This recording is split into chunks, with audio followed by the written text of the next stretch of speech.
I got started in gymnastics because the brother of a friend of mine was a really good gymnast, and I'd seen him do things, and I found that I could do things. It just kind of came naturally to me, and I loved it right from the start.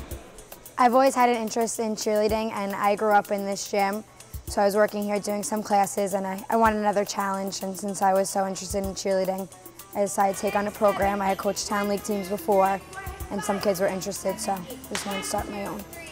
What I like most about gymnastics is that it teaches you how to persevere, because when you fall, you get right back up and do it again.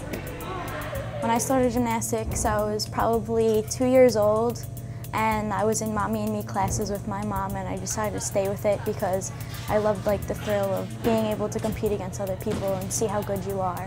I started the gym 38 years ago, and I rented a church gymnasium, and 6 years later I moved into my first permanent gym, which was like a 6,000-foot warehouse.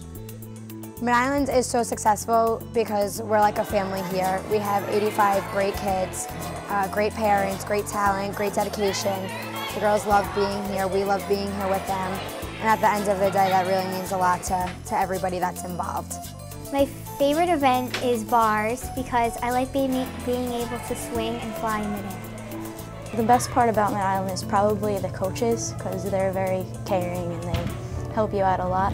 What makes Mid-Island different than all the other gyms is that Mid-Island is older than all the other gyms. And by saying that, I mean that the span of time that Mid-Island has operated for includes going back to the early 70s, which was a time when gymnastics was in its infancy, when there were no gymnastic schools. I think what makes Mid-Island different is probably our choreography on floor, because most routines don't go with the music, and ours is put specifically to the music because we have a coach that puts it for us. Mid-Island Extreme in the future is just going to keep growing, keep getting more and more successful. As the years goes on, there's more experience coming in between coaches, between the girls. We have a very young program. A lot of the girls are young, so they're just going to keep getting older and staying with the program and growing from there. And just experience. Experience is the biggest factor to an all-star program. My goal is to finish my career having Mid-Island Gymnastics. When I first started doing this, I figured, give me 5 years and I'll be happy, because it was a labor of love and it was a lark. And then it became, give me 10 years and then 20 years until finally it became 38 years. If I'm able to finish my career owning Mid-Island Gymnastics, that's where I want to go, and that'll make me happy.